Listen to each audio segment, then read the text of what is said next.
Lo le ho lo la lo e ho e la lo le lo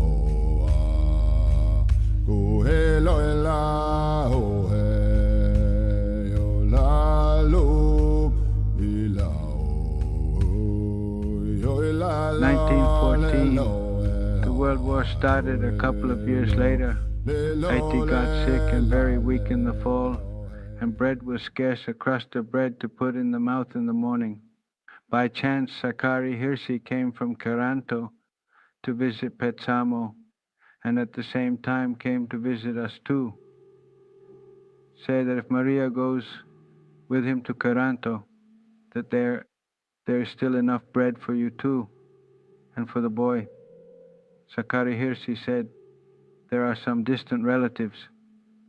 And so we went to Caranto in the fall and spent the whole winter there. My IT returned the following spring. 17 came back to Petsamo and did the same as before in the spring as soon as the leaves left the tree. She gathered birch branches and made a vispila, whisks out of them and picked berries, mowed hay from the fjords and preserved food, the fall and things that could be exchanged in Norway again. But then it came to a point that we couldn't even get to Norway anymore and couldn't take things to Norway. The war expanded and the hunger got worse. The entire coast of Murmansk was starving. My IT returned the following spring. 17 came back to Petsamo and did the same as before in the spring as soon as the leaves left the tree.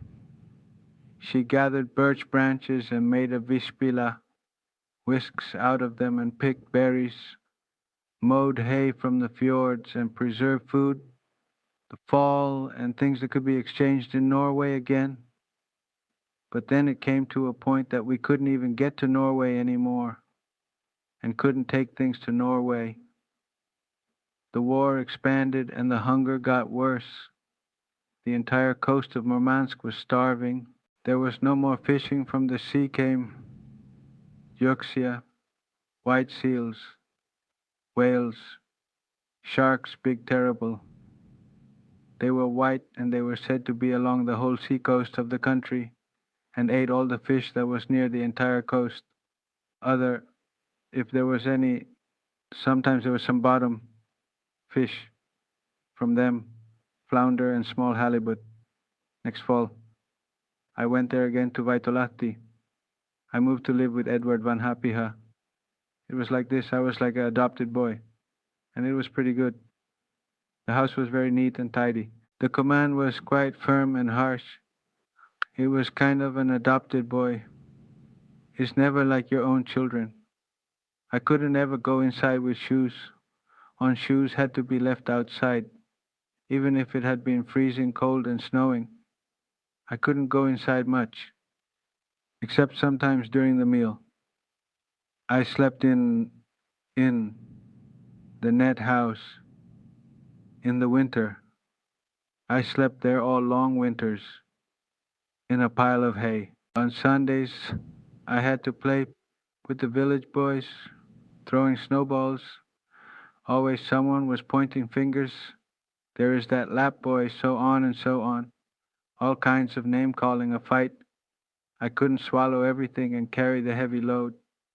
Sometimes I got black eyes. I was always alone. I always had to be always against the gangs. And in the evening when I came home, there were neighbors who came to complain that unruly Salomon had fought with their boys.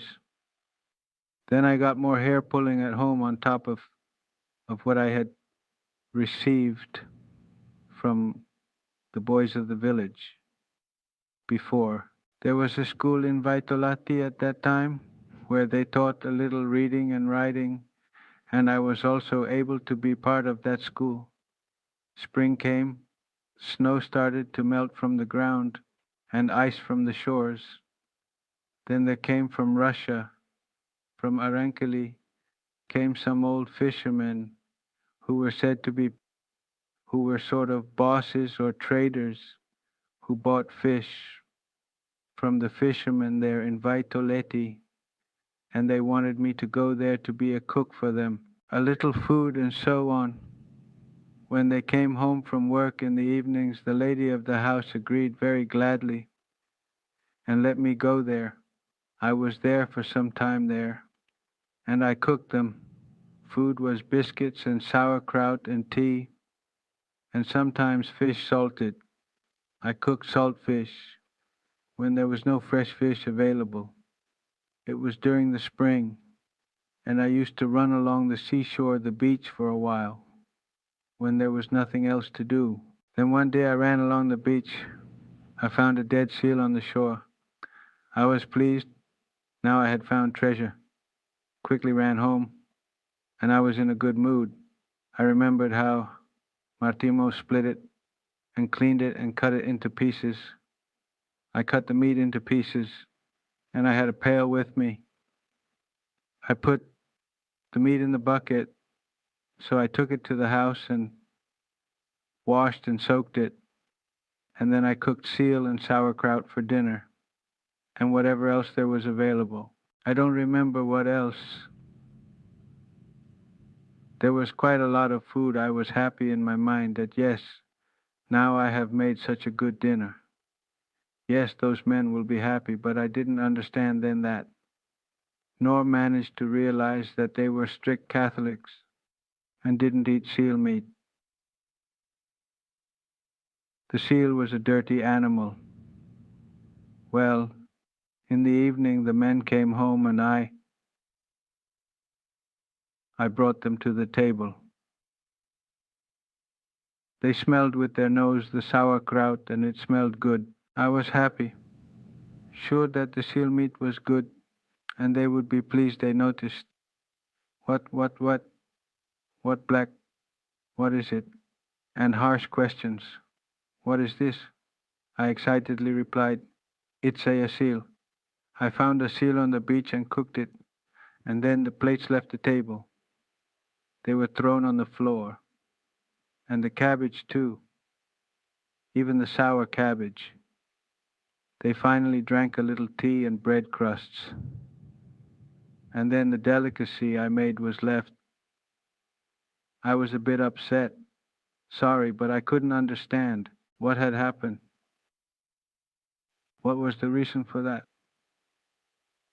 The next day I don't remember how much, 2,000-3,000 rubles in cash they gave me and said now I can leave the place. We don't need that kind of cook. And I went back to the old place where I was before for a while. Even the school had started to end. There was no school either, and the lady of the house was ranting, I am too lazy to do anything. With my thoughts and everything in my mind, I couldn't listen to it all. What came from there, I don't remember everything that came from there, but a lot came from there.